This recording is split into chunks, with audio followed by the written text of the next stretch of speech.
Antes de comenzar te invito a mi server de Discord, donde puedes estar más en contacto conmigo y donde les aviso cada vez que subo video. Link en la descripción. Ahora sí, comencemos. El grupo llegó a la ciudad de Milición y todos se quedan maravillados por las hermosas construcciones. Allí, una vez que ingresaron a la ciudad, Jisoo anunció su despedida, diciendo que tenía muchas cosas que hacer. Rudeus se despide de él diciéndole que le da un poco de pena que se vaya tan rápido, y Jisoo le dice que no se preocupe, que como están en la misma ciudad, seguramente se volverán a encontrar. Y antes de que pudiera irse, Eri se puso en medio y lo detuvo un momento para decirle: la próxima vez que nos veamos me enseñarás a cocinar. Mostrándonos que no se había dado por vencida. Entonces Jisoo le esquivó y se despidió de Ruiger, tocando su hombro. Y Ruiger le dijo que no hiciera muchas fechorías. Luego el grupo consiguió una posada, y posteriormente Rudeus hizo una reunión con su grupo, donde les dijo: nos ha costado bastante llegar hasta aquí, y ciertamente, ha sido un largo viaje. Estuvimos algo más de un año en el continente demoníaco, y luego 4 meses en el Gran Bosque. En pocas palabras, se han demorado 1 año y medio en total, en este viaje de regreso a casa. Nos ha tomado 1 año y medio, pero al fin estamos en un lugar habitado por humanos, así que de cierto modo, podríamos sentirnos a salvo. Aunque todavía nos queda un largo camino, ya que cruzar Milis y después Asura, será como atravesar medio mundo en distancia. Si bien las cosas pintan mejor, y para regresar tal vez nos tome 1 año más de viaje, ahora mismo nuestro problema principal sería el dinero. Por el momento, me gustaría comenzar a ganar algo de dinero mientras nos alojemos en la ciudad. Luego dice que con todos los problemas que han tenido hasta ahora, se ha olvidado de escribir una carta que tenía pensado escribir hace mucho tiempo, y dice que se tomará un día de descanso solo para enviar esa carta. Después de decir eso, les preguntó a los demás miembros de Deden qué iban a hacer. Y Eris dijo: quiero tomar una misión para matar goblins.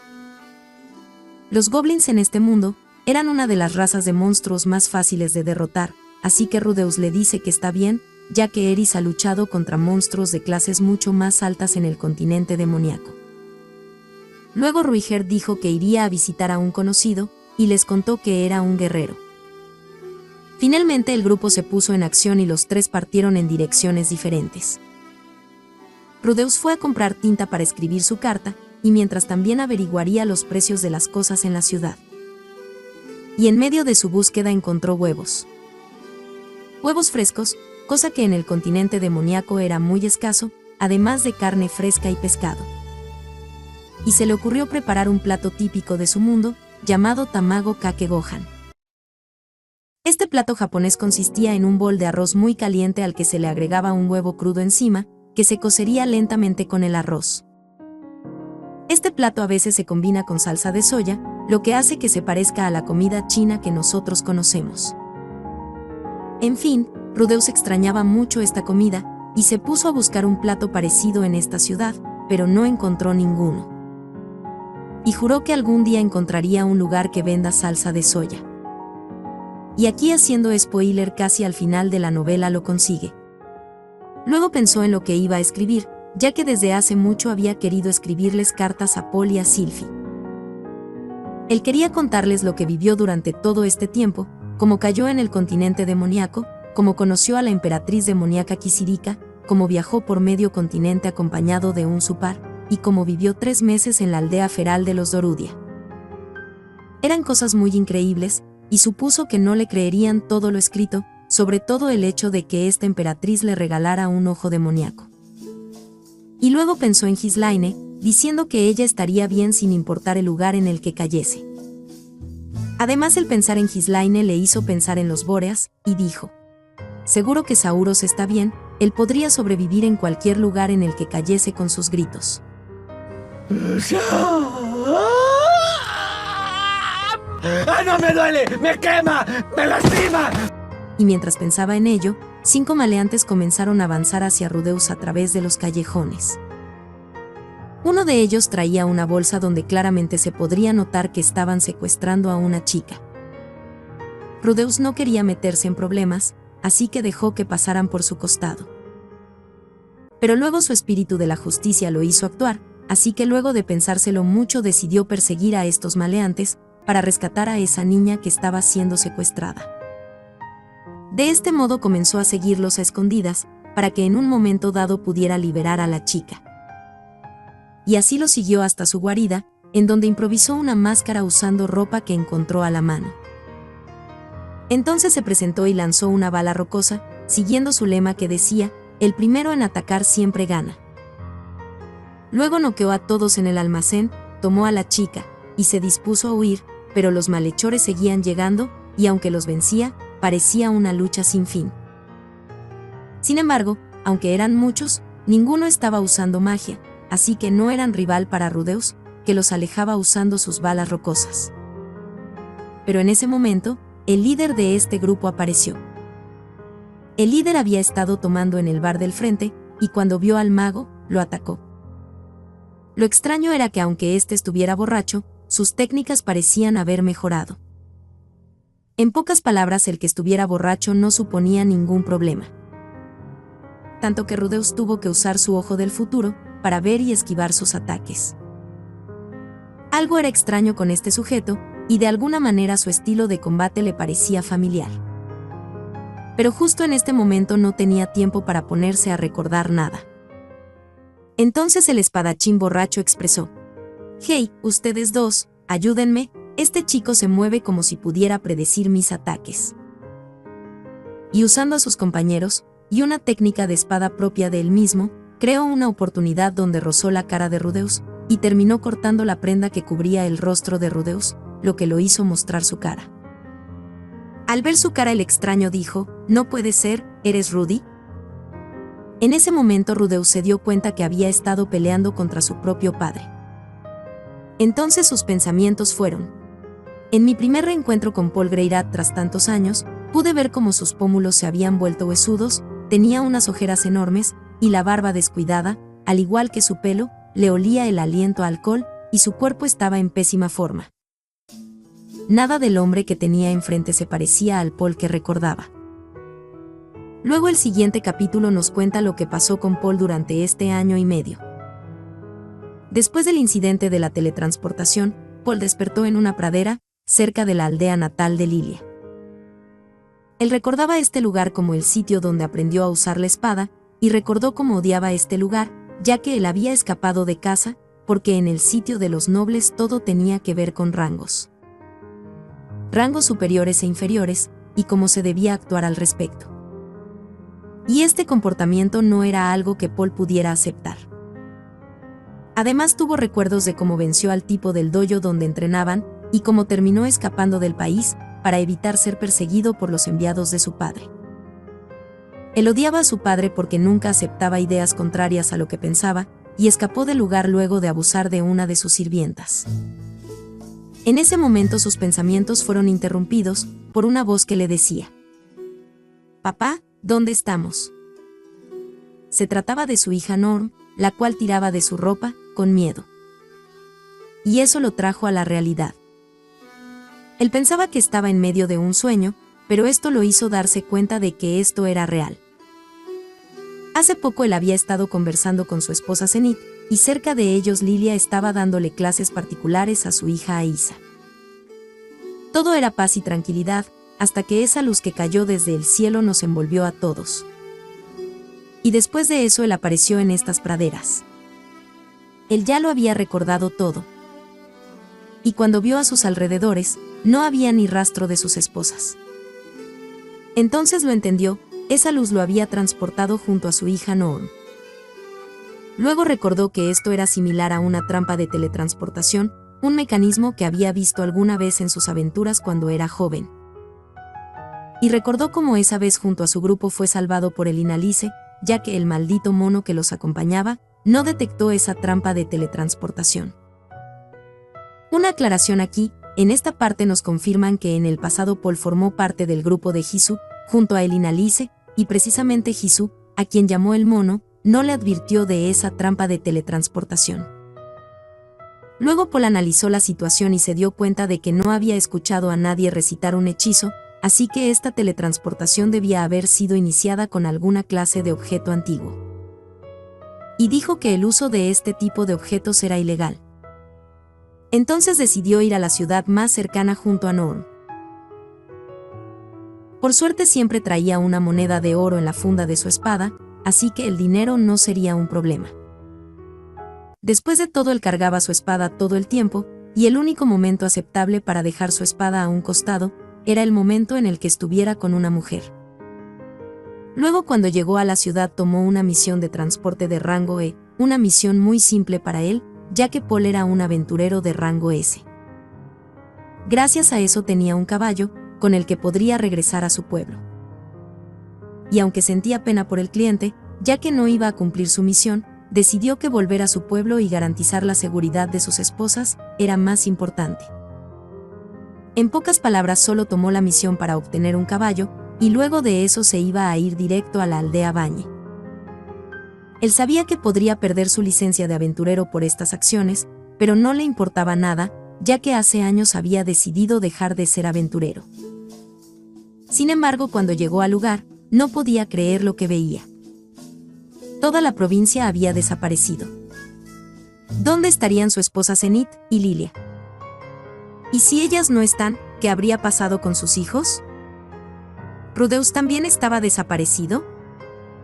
Y una vez más, sus pensamientos fueron interrumpidos por su hija, quien le decía: «Papá, ¿dónde está nuestra casa?». En ese momento se calmó y le dijo: «No te preocupes, Norm, papá está aquí y siempre te protegerá». Entonces devolvió el caballo en la ciudad más cercana y se dedicó a reunir información. Por lo visto, la luz envolvió por completo la provincia de Fedora, que fue lo que provocó el desastre. No se sabe dónde están ni Sourous, ni Philip, y ahora el hermano de Philip es quien controla la región. Luego un hombre llamado Alphonse se puso en contacto con él y le explicó que era el mayordomo de los Boreas Greyrat y le pidió su ayuda. Y como sus planes se superponían, ellos se aliaron y crearon un grupo de búsqueda, además de un campamento de refugiados, para aquellos que fueron víctimas del desastre de teletransportación. Y gracias a esto crearon un grupo tan grande que se expandió por todo el reino, donde invitaban a las personas que quisieran ayudar. Y aunque el verdadero motivo de Paul era encontrar a su familia, él continuó con los planes de este grupo, ya que esta era la mejor forma de buscarlos.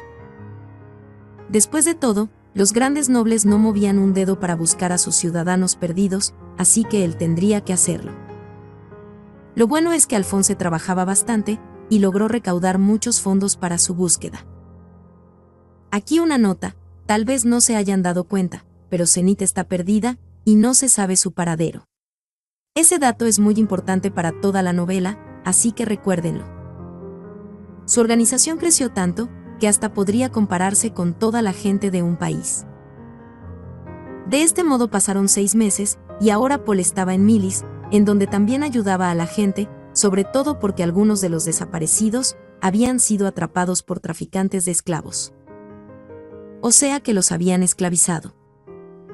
Y Paul se encargó de atacar esas redes de tráfico y liberó a las víctimas. Además, muchos de los teletransportados habían acabado en Milis.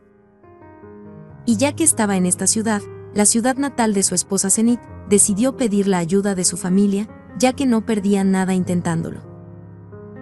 Gracias a esto podían usar su poder político para presionar a aquellos traficantes que se negaran a entregar a los esclavos. Y aunque la combinación del poder político de la familia de Zenith, la de su propia familia Greyrat, y su nombre de aventurero rango S, le trajo muchas victorias, no encontró ninguna información acerca de su esposa Zenith, ni de su hijo Rudeus. Y lo peor es que había muchos informes de gente que fue transportada y terminó muriendo. Eso hundía la moral de algunos de los miembros de su facción, ya que muchos decían: ¿por qué no buscaron en tal lugar antes? Si tan solo hubiéramos hecho esto, si tan solo hubiéramos llegado un día antes, tal persona no hubiera muerto. Incluso hubo gente que consideró el suicidio cuando les informaron que uno de sus familiares había muerto. Todo este peso bajo los hombros de Paul terminó haciendo que cayera en depresión. Y pensó que tal vez debió ir a otros continentes a buscar a su hijo, por ejemplo en el continente demoníaco. Aunque luego de pensarlo, se dio cuenta que había hecho lo correcto, ya que muchos de sus compañeros actuales no sobrevivirían un día en el continente demoníaco. Y así pasó más de 1 año y medio, y en estos últimos meses Paul se había refugiado en el alcohol. Se había vuelto un alcohólico, y se la pasaba ebrio desde el día hasta la noche, ya que no tenía noticias de su familia.